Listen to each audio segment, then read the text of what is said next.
Hey sports fans, Coach Nick here, and welcome to the B-Ball Breakdown live post-game show / podcast and / information on the most stunning game we've seen in the finals in a long time. As always, I'm joined by Coach Dave Dufour. Dave, thanks for running back from the restaurant where you're watching this to see this game. Is there a better word than stunning to describe what we just watched? Yeah, well, you know, if you predicted the Warriors sweep like me, then you would be feeling relieved after that game. Yeah. I really thought that any close games that the Cavs would have an advantage, and what we saw tonight is you can never count out Kevin Durant. He's a beast. How clutch was that three? I mean, it was incredible.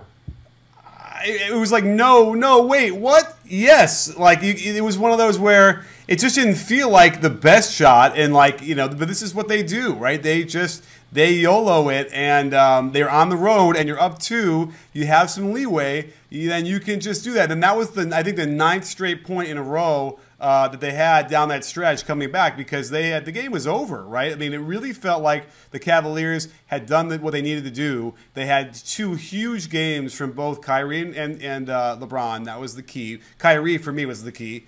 And the refs were kind of on their side, wouldn't you say? The refereeing tonight was, all right, look, if Ayesha Curry was ever going to send a tweet, tonight would have been a night. And, it was, look, give the Cavs credit. The Cavs came out, they played the game that they wanted to play. The pace was kind of mixed. It wasn't all wide open. It was very back and forth between slowing it down, really grinding it out, and also running. And that's how they need to play. Like, that's the recipe for success for the Cavs. But the referees really were helping them out quite a bit. I just pulled up the box score. Let's see. We had 28 personal fouls to 25, which is pretty close.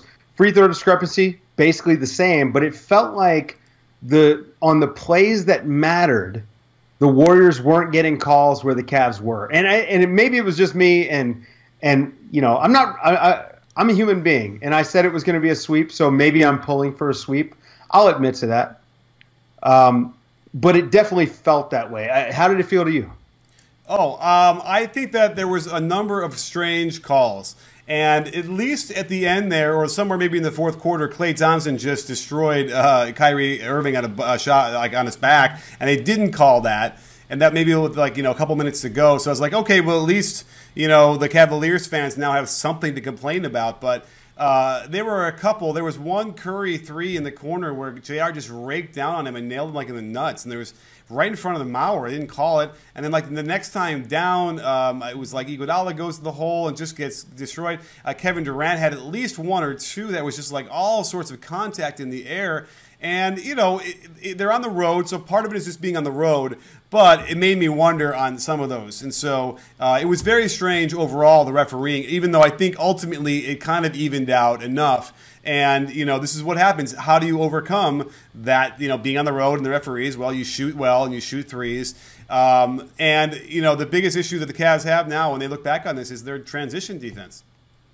Yep, absolutely. That and then the Warriors hit 16 out of 33 threes. You've got to do a better job of running them off the line. I mean, it just I'm getting everybody's giving me the hook on the glasses. Okay. You got to run them off the line. Like. That's right. There you go. You got to run them off the line, and you've got to do a better job of stopping them in transition. And look, the Cavs. This was about the best the Cavs could play. Tonight, the Warriors had 12 turnovers, so not as bad as Game 2. The Warriors had 18 turnovers, so almost as bad as Game 2. The Cavs had 12. So, again, this was sort of the best-case scenario for the Cavaliers. You have to think that the Warriors are going to wrap it up on Friday. I don't see a scenario where the Cavs can play any better than they did tonight. Maybe they hit more threes. They did miss quite a few open shots. But outside of that, I mean, I just don't see it. Yeah, I mean, Kevin Love was terrible tonight where he had been really good so far. And I mean, terrible from shooting. He was actually pretty effective. He was really doing the job on the boards offensively as well. And so that was really worked out well for them. And I thought it was enough, right? Because, he was 1 for 7 from 3. How many of those were wide open? Like 4 of them probably were wide open threes that he missed, I would think at least. So that's the one area. But, yeah, let's look at the numbers real quick because LeBron James had 39 points. 11 rebounds, 9 assists, and then Kyrie, 38 points, 6 rebounds, 3 assists. I mean, and Kyrie was just probably more impressive just because he's shorter and he's finishing at the basket on these trees with all this skill. It's truly breathtaking. And I actually tweeted out a couple. I'm like, I'm not even sure you could teach what he is doing out there in any kind of meaningful breakdown way of showing what he's doing because it's that special. He's perfected the off-footed layup to the point where people call a travel on every single layup he takes. Yeah. And, yeah, he's fantastic. And with LeBron, he had 27 in the first half. He just, again, this is now 2 games in a row. Second half, he just looks dead. He doesn't have the energy. And, he played 46 minutes tonight. This is what you and I have talked about all year. You've got to find a way to get him rest during the season so that during the playoffs he's not dead. This is when you want to be playing him 44, 46 minutes a night, not in December. To win 53 games during the regular season, who cares? Right. You don't want to have to play LeBron. He averaged almost 41 minutes a game this season. That's garbage. You just can't have that. Yeah, and it's now, coming. Yeah. Can we complain a little bit about Steve Kerr because this game shouldn't have been close. Steve Kerr is running rotations that you would run in December or January when you're experimenting. It's just, come on, right? It's one player, right? We're talking about one guy here, and that's Zaza Pachulia. And I was wondering at some point in the middle of the third quarter what their lead would have been if Zaza had been sick tonight and didn't play at all. They just gave those minutes to West and let JaVale play. How about JaVale? Yeah. Well, I could see. So JaVale is struggling in the pick and roll to some degree when they have him when they screen with Kyrie. So I get that. I see a little bit of that. But in my take on that is he will get better if you give him more reps. Just let him learn. Let him figure it out on 2 or 3 or 4 plays instead of just yanking him after 1. And you're right. Zaza was hot garbage tonight. And, I mean, the fouls he took, he had 2 fouls that were just momentum killers for no reason. He has no hands and no offensive game either. It's a real strange thing. I think that they're going to look at this and realize that they're going to make a change. I don't think that they can come through a game like this and say, oh, we got to keep giving Zaza the same minutes. It just doesn't seem as possible. I agree. So, look, let's look at just the plus-minus, the raw plus-minus. Zaza is -2. David West, -6. McAdoo, -2. Yeah. Livingston, -2, which is, he only played 12 minutes tonight. Didn't look great. And Ian Clark, -6 in 9 minutes. So, if I'm just looking at that, I'm thinking, well, Ian Clark playing 9 minutes, it might have been too much. Because he's guarding Kyrie when he's out there, and they're just isolating Kyrie on him. They know Kyrie can take him to the hoop every single time. The Zaza minutes obviously are terrible. He's an offensive foul waiting to happen. How do you get 4 fouls in 13 minutes? And you're not a rookie. It's like 8 fouls per 36 or something. It's insane. The other thing is, Draymond tonight, he had 5 fouls. He was plus 14 in 33 minutes, but 5 fouls is too many.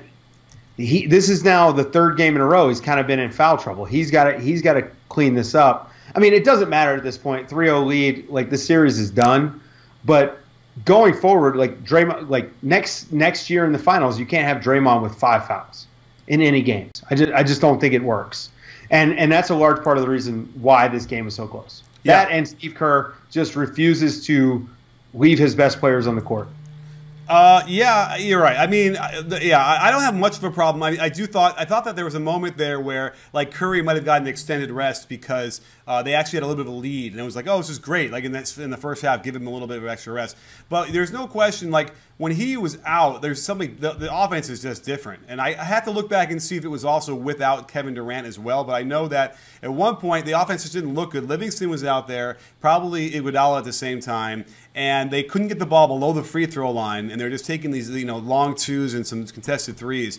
But that said, I do want to give the Cavaliers credit. They came out and played a lot harder in the half-court defense.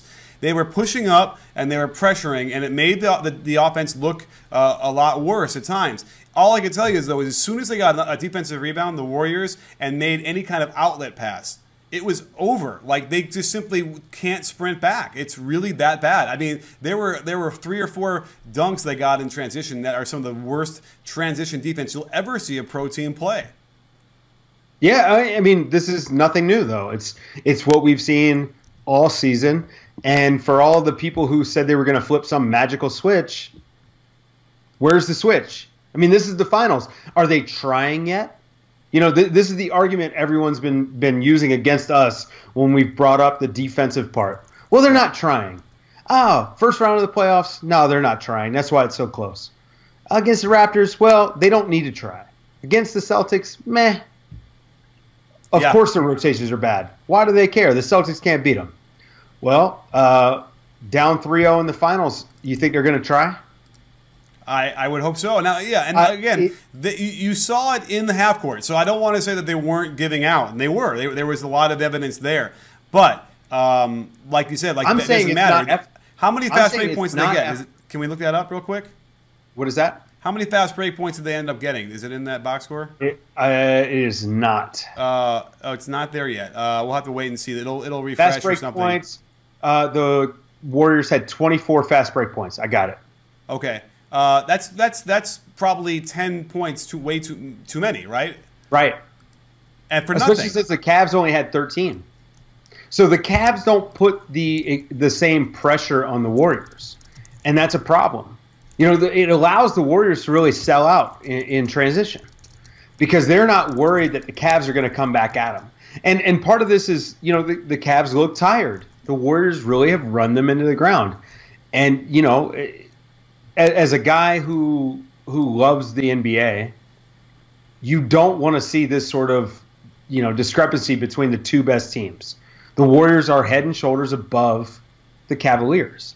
I think if Steve Kerr cleaned up his rotations, this would have been a 20-point win for the Warriors. I have no doubt in my mind that that's what it would have been, even with the way the Cavs played tonight. I think that the fact that the Warriors had to come back in the last few minutes and win this game, they won by 5, but really, call it like a 1-point win, right? Like they won on free throws, basically.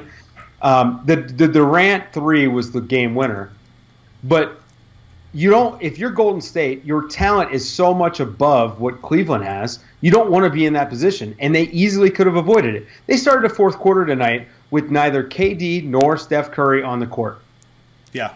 The same way they ended the third quarter. It's inexcusable. There's no reason for it. I'm looking at the numbers. Steph finished with 39 minutes. Kevin Durant finished with 41. Why couldn't both of those guys have played an extra 3 minutes? I don't think there's any reason to think that they couldn't have. They both averaged about 34 minutes a night during the regular season. They don't look tired. They didn't look tired at the end of that game. Right. And I mean, and maybe that's the argument against what I'm saying, but I just feel like they could have won this game pretty handily. Fair enough. Yeah. I mean, I won't, to the Cavs though. Yeah, I won't argue with you too strongly on that one. The bottom line for me was the Zaza. In fact, Kerr had to call timeout in the third quarter because they were just terrible in that stretch in the beginning of the third quarter. And when they came back out, it was the same team. They left Zaza out there, and I thought that was crazy. But again, the transition, and people say, oh, they don't run as much in the playoffs. Well, the Warriors are dispelling that notion pretty quick. And that three-pointer that I want to call that play out where I think Kyrie goes to the rim, and it was a nice contest with 5 fouls or 4 fouls by Draymond, gets the rebound, like kind of as he's landing with the rebound, he's throwing the outlet pass, maybe to like Ian Clark, who then goes to I forgot. That was a dunk for Iguodala, but then there's another one where it goes for a three-pointer with Clay in the corner. total just momentum killer. The Cavaliers had the game, and all of a sudden Clay hits that three because they don't get back. And it was partly Kyrie. Like, they just get confused. They don't talk. They don't know who they're supposed to pick up. And then next thing you know, Love is so slow getting back, and they're kind of covering for him that they can't get to the guys in the corner who are open. And it's just, yeah, there's just no way to win when you play that way consistently. It's frustrating, right? Because, you know, they should win. It should be 2-1. It should be. They really did blow this game down the stretch. And you know, again, Kevin Durant hit a huge shot. Was it Clay that hit the three right before that? Yeah, that was the left corner three, right? Right. And I mean, look, the Warriors hit some big shots to come back, but if you're the Cavs, it was like they were up 7 with like 5 to go, something like that. You got to be able to hold on to that lead, especially in a series where you're already down 2-0. There's really not much more to say. I mean, we've kind of broken down all of the issues that the Cavs have, and the last 3 minutes were the best example of those issues, I think. Absolutely. Yeah, and that's it. And then, you know, again, like you said earlier, you know, when we're discussing these teams in the regular season, you know, we all know that the Cavaliers intend to be, you know, judged as a finals contender. And so, as a result, we are going to look at that in that prism. And if we criticize them for certain things, and the Cavs fans or whatever want to argue, oh, that's just the regular season. Well, this is why. We were talking about it as they were building toward what they're going to do against the Warriors, because we kind of all figured this was going to be the big matchup again in the finals. So, you know, you had all year long to fix it, and they didn't do anything to it, which is another frustrating thing. You know, now here's the thing that's interesting, by the way. I did a video today, and I explained how Kyrie was the key, and I still feel like that was what happened tonight. He was the key. LeBron could have gotten his 40 points or whatever, and they were losing that whole time. When Kyrie started going off in tandem, that's when they started to get a little bit of a lead. But I called for more horns and more high post split. And wouldn't you know it, like the first 3 or 4 plays of the game were exactly what I called for. And I mean, you know, not that they watched my stuff, but like you got to wonder, like, it's kind of funny. But at the very least, it's encouraging that they discovered some of those things and actually, you know, we're trying to do those. And it worked, right? Like they still got layup and good shot after good shot on those high post actions. They did. Well, they looked much better. I mean, surprise, surprise, right? Like they look much better when they're running stuff that isn't simple. Because the Warriors are the best defense in the league. I understand that they were second during the regular season by like 0.3 or whatever in defensive rating. But in the playoffs, they've been at like 97.8 defensive rating. Yeah. This is a historic difference between regular season and playoffs. They are the elite defensive team in the league. You have to do something beyond just a simple isolation and pick and roll. They are able to switch whatever. You know, Curry has been doing a fantastic job with his hedges, digging in when the ball goes past him. Like their defense is just too good. And so tonight we see them run some. I mean, they're not complicated actions that the Cavs were running. They're basic offensive actions, but there's movement. Yeah, and movement creates open shots, not for the first pass, not for the second pass, but for the third pass. Yeah. And so much of the Cavs offense has been predicated with the first pass from LeBron being wide open. Right. And but what they discovered was, you know, one thing that was weird was they were sending the Curry's man the ball screen for LeBron, and for some reason in that third or end of the third quarter, they were getting the switch. Curry was trying to hedge. And then whoever was guarding LeBron, like Iguodala, kept getting hung up on the screen, and he wouldn't go underneath. And they had to switch, and that was killing them. And then they also found another interesting thing where they were doing a back screen on Curry's man, and that would force a switch. And now Curry had LeBron that way, and that was the thing that there's no question the Warriors have some work to do if they want to win Game 4. There are some things they need to clean up, or else they will not win Game 4. You know, and by the way, like, again, the Warriors didn't play particularly well, right? I don't think we would say that they played as well as they did in Game 1. No, they had a bad game. Yeah. They were possibly worse than Game 2, which was the worst we had seen them play all playoffs. Yeah. And that's why it's so disappointing that Cleveland lost this game. Like, they really did need to win this game. Like, the series is done. I mean, it was probably done anyway. But the series is for sure done now. I mean, this is it. Like, it's 3-0. We've never had a 3-0 comeback. And I can't wait to read all of the think pieces about last year's 3-1 being the first time or whatever. No, sorry, this is done. It's done probably Friday. This has to be a gut punch for the Cleveland Cavaliers. For sure. Well, let's turn to Nard, the regular guy over on Twitter, who asks, Coach, do you think the Golden State Warriors are the greatest team right now? And I'm assuming he means like of all time. And ever. I think this is. I think this is the greatest team we've ever seen. I think, no doubt. You know, on both ends of the ball. Yeah, I mean, it's for sure the best collection of talent we've ever seen. Have we ever had the second and third best players in the league on one team? I don't think so. Even the Kobe Shaq years, you know, that was like 1 and 4, right? Like it wasn't 2 and 3. Right. And they were in their prime, though, so it's close. They were. Kobe and Shaq are close, and I think that would be interesting if they were ever to play each other. That would be interesting because Shaq would destroy them, but they would just bring Shaq out and pick and roll, and they'd trade 3s for 2s all day long. So I don't know how that would end up playing out. But somebody did ask on there. It went by too fast for me to identify. But they asked why did LeBron go away from the low post ups? Oh, by the way, yeah. So he had 2 low post touches in 2 games, and they finally went down there a little bit. And it wasn't that he needed to score against Durant, which is a dicey proposition, but he had a beautiful pass to Kyrie on a cut that I could think of right off the top of my head. Why did they go why are they going away from all this stuff? And they don't get him on the high post as much in the crunch time. I don't know.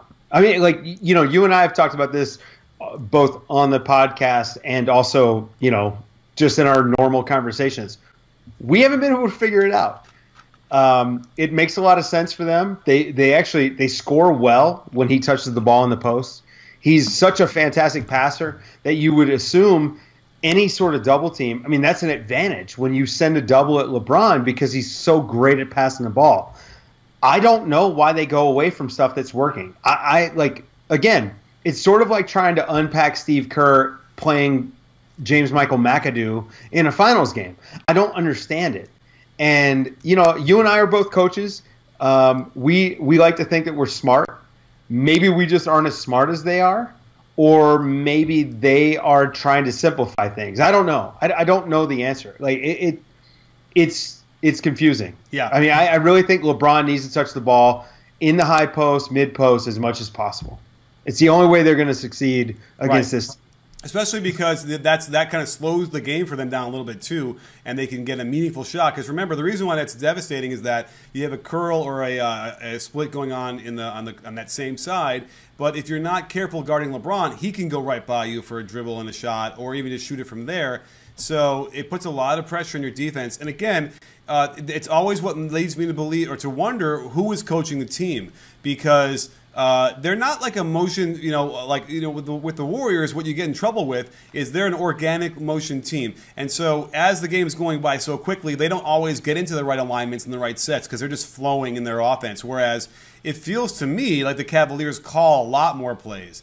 And if it's LeBron out there just calling them and he doesn't realize that, that he can't manage playing defense against KD, playing offense is one of the 5 members of a team anyway, and then have a sense of what's working continually on offense and what call. I mean, I know point guards kind of do that and our coaches on the floor, but not against this team and not against this defense.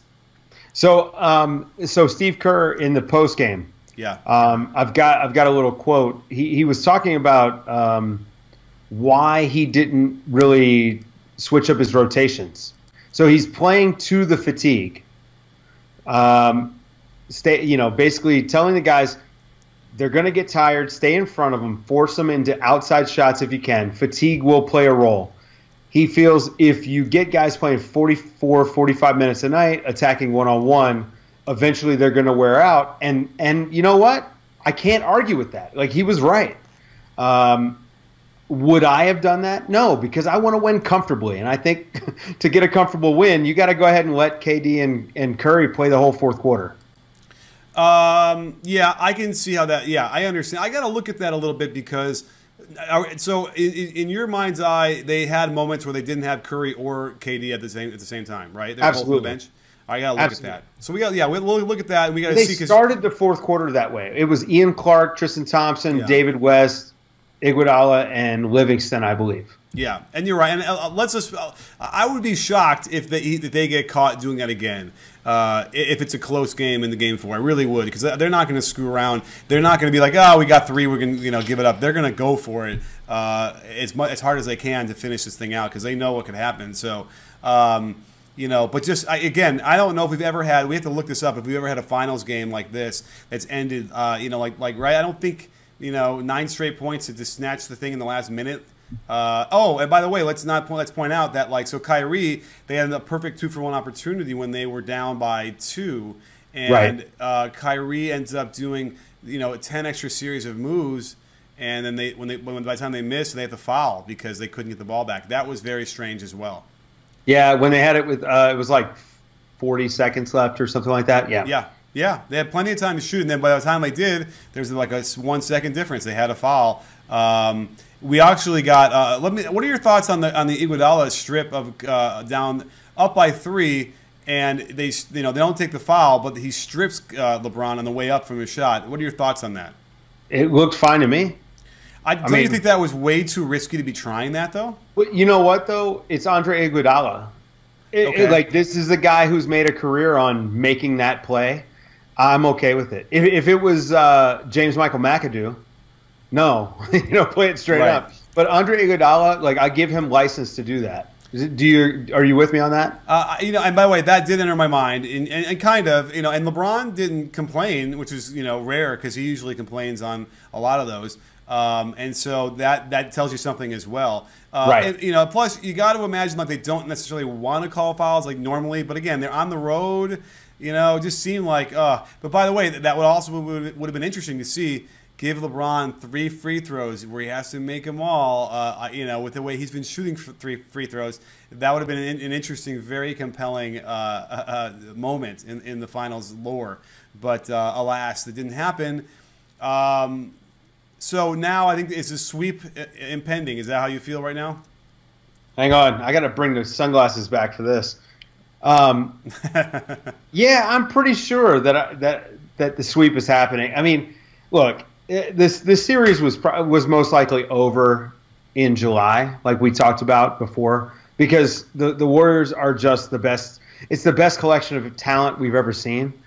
I really thought the Cavs could pull a game or two, even though I said sweep. I just felt like the sweep was the most likely outcome because of the talent gap.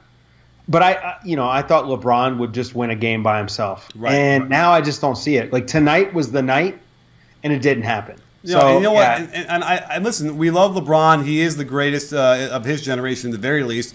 But he can't win the game by himself. It has to be KYRIE. I'm telling you.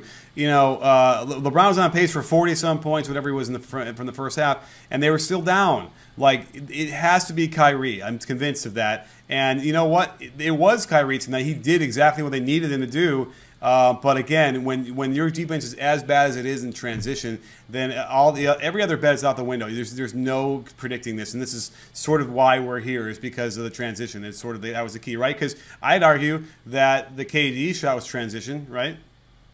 Yeah, it was absolutely.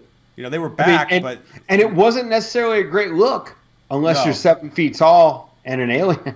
Yeah, right. Yeah, I mean they're just unstoppable, and KD is playing like Steph Curry right now. Yeah, as far as his shooting goes, he had 31 points tonight, and I've seen all over Twitter about how he didn't have a good game. Think about that. KD is 31, 8, 4 assists. He only had 1 steal and 1 block tonight. So. Yeah. He was great. I mean, he had one little mini stretch where he missed a couple of shots, but I think the reason why is because he got scored on by LeBron, 3 or 4 times, right? In a way that he hadn't gotten scored on by LeBron at all. It seemed like in the first 2 games. So hey, LeBron's home. LeBron is unstoppable when he really wants to go. But I will say that there were a couple moments that were striking, like, oh my God, KD can't handle this. There are a lot of traveling issues going on tonight as well that a lot of people have some problems with on both sides. I think that this needs to be cleaned up, don't you? I think that this summer we're going to see a lot of, fine-tuning of the refereeing. LeBron got away with a few elbows driving to the hoop. They called a block on Curry that was clearly LeBron dropped his shoulder. Defender is entitled. The KD charge was actually a pretty bad call. The KD charge on who? Right before it was, was it Jefferson? It was right before the LeBron block, the Curry block on LeBron. Okay, yeah. I think they're gonna clean a lot of this stuff up. Yeah. So we've got a question. We've got a question on YouTube from Zap. Are you sure they won't do something to help LeBron win the last 4 games and be the GOAT for beating? I guess he means, will the NBA help them win? No, right. The NBA is not fixing games. Right. Refereeing, listen, these guys are human beings, and it was a home game for the Cavs, and it's not abnormal for the home team to get more calls. It's just not. No. I would say most of it was that. Right. There were a couple that were very strange, but I would say most of it was to be expected. And by the way, I think the Warriors, maybe except for Draymond, came in with a pretty good mindset where they were hey, this is how it's going to be. But I guess that's how good they are, because with a lesser team, Draymond's histrionics would cause them to lose. Yeah, absolutely. And I mean, again, like we talked about before, you can't have Draymond having 5 fouls again. Yeah. He's got to be better than this. Yeah, that over-the-back call, it was a very dumb attempt. It was just a dumb foul. Kind of like if Iguodala had gotten called for that for the strip on that 3-point shot at the end, I would have been dumb play. You can't get in a position where in that situation you can give the ref a chance to call it. I mean, again, I just saw it again on Twitter. I cannot believe that he got away with it. Now people are arguing, oh, it was clean. It was clean. I'm like, that is not the point by any stretch. That was clean or not. It simply is you are in position to give the referee a chance to make that call when you didn't need to be. Yeah, I tell all my players, late game situation with a lead, you play close but clean. So your hands are up, your hands are back. If a guy gets past you, let him go. You trust the defense. Yeah. But again, it's Andre Iguodala. He's potential Hall of Fame player who has done this his whole career. Let him do it. Okay, okay. I would love for someone to ask him what he felt and what. If I was coaching Andre Iguodala, I'd let him do what he wants on defense. Okay. If the Warriors want to hire me to coach Andre Iguodala, I would gladly let him do whatever he wants. Okay. Any other questions as we wrap up here that grabbed your eye from anywhere? I'm looking. Yeah. Oh, you know what? Most one on YouTube brings up the fact that Curry had 13 rebounds tonight, which I thought. Look, first of all, you and I have talked about this, all year. He's a fantastic rebounder. It's actually one of his underrated traits. He's a really good rebounder. He had a nice rebound tonight on an air ball, an offensive rebound. Yeah. Yeah, I'm not shocked that he had 13 rebounds. I mean, more so that he had an opportunity for 13 rebounds with how well the Warriors have been shooting. But, yeah, not surprised that he had 13. No, he gets after it. He had a rebound in game 2 that was also really impressive, sort of. He went up and just ripped it down. I mean, I can't defend the guy anymore for his defensive ability, which includes the rebounding stuff. And it's just if you're people are going to see they're going to see what they want to see at this point. Yeah. Listen, I'll tell you, Tristan Thompson, as bad as he has looked, think about the fact that Steph Curry has out rebounded him 3-1. Yeah. Yeah. That should be enough. I hear you. We have an interesting question here on Twitter from Duck Viet Hong, who asks, hey, Coach Nick, do you think the Golden State should continue playing Zaza that much? Maybe you missed the very beginning of the show, but we certainly had said, no, I don't think I think you should start JaVale. I think you should have West be the first big guy off the bench, and then maybe give Zaza some mop-up minutes later. I know he's doing an okay job, I guess, on Tristan Thompson. I got to watch for that really carefully because nothing caught my eye, but maybe that's part of it. But he's very good at boxing out. So Zaza, the one thing he's good at is boxing out. And he has done a good job at boxing out Tristan Thompson.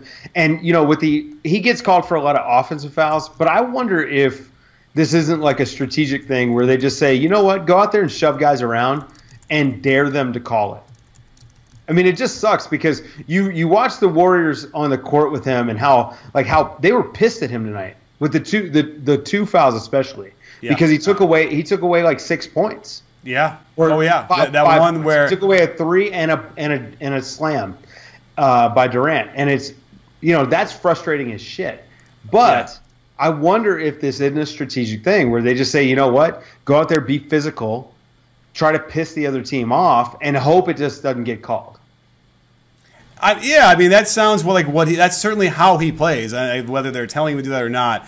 But you got to be smarter. That's all. When Durant is bearing down the rim, is going to take off and dunk it. You can't be holding Kevin Love, but he's not going to be able to stop him anyway. It's Kevin Love. It isn't Tristan Thompson, whatever. But again, and then that other foul when at the end of the quarter when they were going to let Durant go isolate and get a shot, and he just fouls on his ball screen. This is dumb.